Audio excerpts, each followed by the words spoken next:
Welcome to Ramaswamy Hindi मध्यमा course Hindi मध्यमाல पाठ्य पुस्तकத்தில் भाग 4 முதல் கஹானி பகவான் சப்கா ஏக் ஹே, கடவுள் எல்லோருக்கும் ஒருவரே.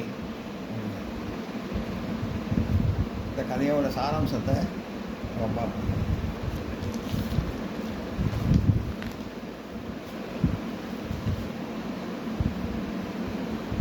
நியூ சிலபஸில் 67ஆம் பக்கத்தில் இருக்குது.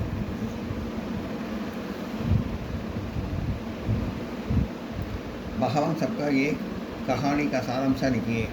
பகவான் கடவுள் எல்லோருக்கும் ஒருவரே இந்த கதையோட சாராம்சத்தை எழுதுவோம். एक गांव में इब्राहिम नामक रहीमदिल மெர்சி ஹார்ட்டட் ஆத்மி ரக்தா தா. ஒரு கிராமத்தில் இப்ராஹிம்னு ஒரு பேரில் ஒரு இலகிய மனசு உள்ளவன், இறக்க குணம் உள்ளவன் வாழ்ந்து வந்தான். ஒரு மனிதன் வாழ்ந்து வந்தான். वह आने जाने वाले यात्रियों को गाना देकर उनकी सेवा करता था. அவன் வீட்டு வழியாக அந்த பக்கம் போகிற அந்த யாத்திரிகள்லாம், அந்த பயணிகளுக்கெல்லாம் உணவு கொடுத்து அவனுக்கு சேவை செஞ்சுட்டு வந்தான். இப்ராஹிம் போஜன் கே பகலே பிரார்த்தனை கர்த்தா தா. இப்ராஹிம் போஜன் எல்லாருக்கும் சாப்பாடு போடுறப்போ உணவு போடுறப்போ அது முன்னாடி ஒரு தொழுகை செய்வான். उसके साथ भोजन करने वाले यात्री लोग भी उसी दोहराते हैं. அந்த யாத்திரைகளை அவங்க கூட சேர்ந்து செய்வாங்க, அதை திரும்ப செய்வாங்க செய்யறத. इसलिए इब्राहिम के मन में धीरे धीरे गर्व हो गया. அவங்க அந்த இப்ராஹிம் மனசில் கொஞ்சம் கொஞ்சமாக கர்வம் வந்தது.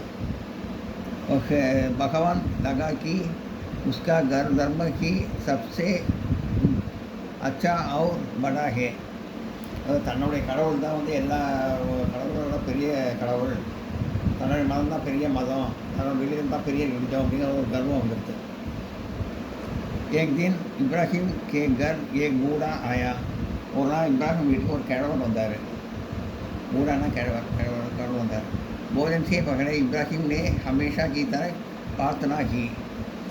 சாப்பிட்றதுக்கு முன்னாடி எப்பயும் போல் இப்ராஹிம் பிரார்த்தனை செஞ்சார். பூரா அக்னி கி பூஜா கர்னே வாலே. தொழுகை பண்ணுறப்போ அந்த வயசான கிழவர் அக்னி பூஜா செஞ்சார். इसलिए उसने प्रार्थना नहीं दोहराती. அதனால் தொழுகையை அந்த கிழவர் செய்யலை. इससे नाराज होकर इब्राहिम ने बूढ़े को घर से निकल दिया. இதனால் கோவம் உடைஞ்ச இப்ராஹிம் அவரை வீட்டை விட்டு வெளில அனுப்பிச்சிட்டான். तब इब्राहिम के सामने एक देवदूत प्रकट हुआ. இப்போ அப்போ தான் இப்ராஹிம் முன்னாடி ஒரு தேவதூதர் வந்தது. தூதர் வந்தது. उसने कहा इब्राहिम तुमने बूढ़े को गाना ना देकर बड़ी गलती है.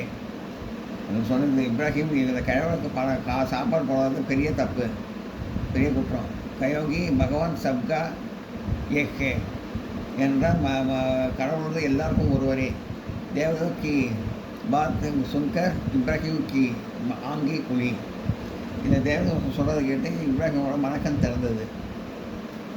ஆங்கேனா கண்கள், மனக்கண்கள் எழுதுவாங்க. மனக்கண்கள் திறந்தது. தூரம் கண்கள் திறந்தது, மனக்கண்கள் திறந்தது. அந்த மாதிரி दूरन दौड़कर गए और बूढ़े आदमी से माफ़ मांगी. அப்புறம் ஓடி போய் இந்த கிழவனை மன்னிப்பு கேட்டான். அந்த இப்ராஹிம் கேட்டான். बूढ़े ने पूछा क्या अब तुम समझ गए कि भगवान सबका एक है. क्या புரிஞ்சுதா கடவுள் எல்லாருமே ஒருவர் தான், எல்லாருக்கும் ஒருவர் தான் கடவுள் தான் சொல்கிறோம். இது சுன்கர் இப்ராஹிம் கே ஆச்சரியம். இதை கேட்டோடனே இப்ராஹிம் ஆச்சரியம் வந்தது. கயோகி தேவதூத் நே பி கஹி பாத் கஹி தி. ஏன்னா தேவதூதும் இதே தான் சொல்லிட்டு கடவுள் எல்லாருக்கும் ஒருவரே அப்படின்னா. இது அதே மாதிரி வயசானவர் சொன்னவுடனே ரொம்ப ஆச்சரியப்பட்டு போனான். நோட் பண்ணிங்க.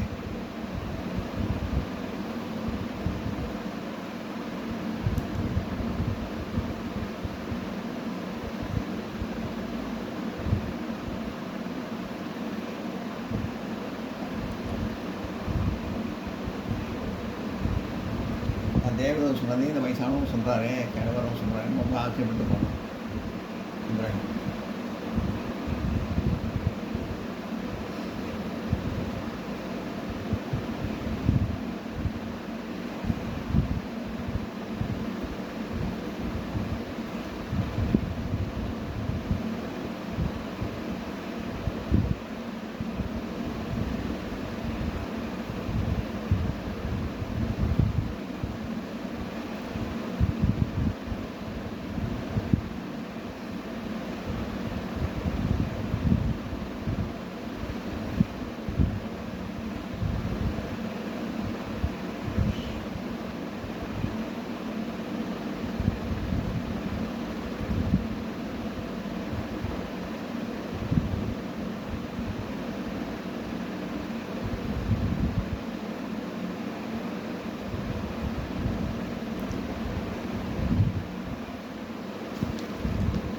क्वेश्चन आंसर्स பார்ப்போம். அபியாஸ் பயிற்சி एक्सरसाइज। निम्नलिखित प्रश्नों का उत्तर दिए। கீழ்கண்ட கேள்விக்கு பதில் எழுதவும் போது இப்ராஹிம் यात्रियों का सत्कार कैसा करता था? இப்ராஹிம் யாத்ரீகர்களுக்கு எப்படி உபகாரம் செய்தான், அதாவது பயணிகளுக்கு என்ன எப்படி உபகாரம் செய்தான்? இப்ராஹிம் की लोकती सड़क के किनारे थी। அது இப்ராஹிமோட லோக்கினா குடிசை சடக்கி கிணறு ரோடுக்கு ஓரத்தில் இருந்தது। सड़क पर जाने वाले यात्री लोग उसके घर गटगटाते थे। அது அந்த வழியாக போகிற யாத்திரிகள்லாம் பயணிகள்லாம் இப்ராஹிம் வீட்டு கதவை தான் தட்டுவாங்க। கட்டடாதே கதவை தட்டாது, வீட்டு கதவை தட்டுவாங்க। கட்டடாதே வீட்டு கதவை தட்டுவாங்க। இப்ராஹிம் उसका उचित सत्कार करता था। இப்ராஹிம் அவருக்கு தேவையான எல்லா உபகாரமும் செய்து வந்தான்। गाने के पहले इब्राहिम एक छोटी सी प्रार्थना करता था। சாப்பிட்றதுக்கு முன்னாடி எப்பயுமே ஒரு தொழுகை நடத்துவான், பிரார்த்தனை பண்ணுவான், தொழுகை நடத்துவான் இப்ராஹிம்। யாத்திரிகளும் உசே தேவகராத்தே தே, யாத்திரிகளும் அதையே வந்து திரும்ப செய்வாங்க, அந்த தொழுகை செய்வாங்க। इसके बाद सब लोग गाते थे, அதுக்கப்புறம் வந்து எல்லாருமே சாப்பிடுவாங்க। इब्राहिम को क्यों गर्व हो गया? இப்ராஹிம் ஏன் கர்வம் வந்தது, ஏன் கர்வம் வந்தது? इब्राहिम करीब हो जाने के बाद भी यात्री का सत्कार करता था। இப்ராஹிம் ஏழையாக ஆனதுக்கப்புறம் கூட யாத்திரிகளுக்கு இந்த பயணிகளுக்கு வந்து உபகாரம் செய்து வந்தான்। इससे उसको बहुत संतोष मिलता था, அதனால் அவன் ரொம்ப சந்தோஷம் அடைஞ்சான்। लेकिन कुछ समय बाद उसको कुछ गर्व हो गया, அதே சமயத்தில் கொஞ்ச நாளில் வந்து கொஞ்சம் கர்வம் வந்தது। वह सोचने लगा कि मेरे धर्म के भगवान की दया से ही मैं सब कुछ करता था।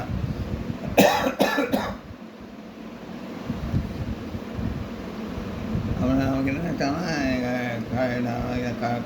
என்னோடய கடவுளை வந்து நான் பார்த்து பண்ணால் தான் என்னால் வந்து இதெல்லாம் செய்ய முடியுது அப்படின்னு ஒரு நினைப்பு வந்தது। इसलिए मेरा धर्म ही सबसे ऊंचा है, அதனால் தன்னுடைய தர்மம் தான், ரிலிஜன் தான் பெரிய ரிலிஜன், தன்னுடைய கடவுள் தான் பெரிய கடவுள் அப்படிங்கிறது வந்து ஒரு கர்வம் வந்தது। இதெல்லாம் பிடிக்கும், அவனோட மதம் தான் பெரிய மதம் அப்படிங்கிற கர்வம் வந்தது।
इब्राहिम ने करीब बूढ़े को क्यों भोजन नहीं दिया?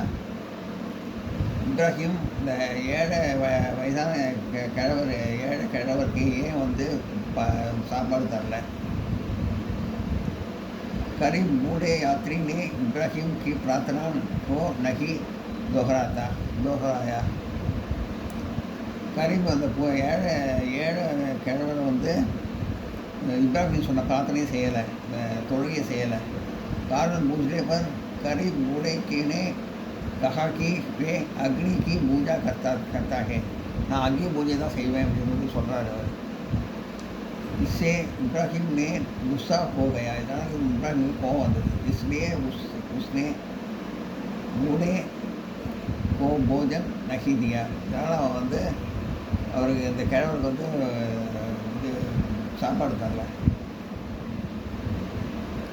देवदूत ने क्या कहा और इब्राहिम ने क्यों क्षमा मांगी? தேவதூத் வந்து என்ன சொன்னார், इब्राहिम வந்து ஏன் மன்னிப்பு கேட்டான்? देवदूत ने आकर इब्राहिम से कहा कि भगवान सबके लिए एक है. தேவதூத் வந்து தோன்றி வந்து சொல்லி இப்ராஹிம் வந்து கடவுள் வந்து எல்லாருக்கும் ஒருவரே. जब सुनकर इब्राहिम की आंखें खुली. இதனால் இப்ராஹிமோட கண்கள் திறந்தது, மனக்கண்கள் திறந்தது. इसलिए उन्होंने बूढ़े के पास जाकर माफ़ मांगी. அதனால் போய் அந்த வயசான கிழவர்கிட்ட போய் மன்னிப்பு கேட்டான். நான் நோட் பண்ணிங்க.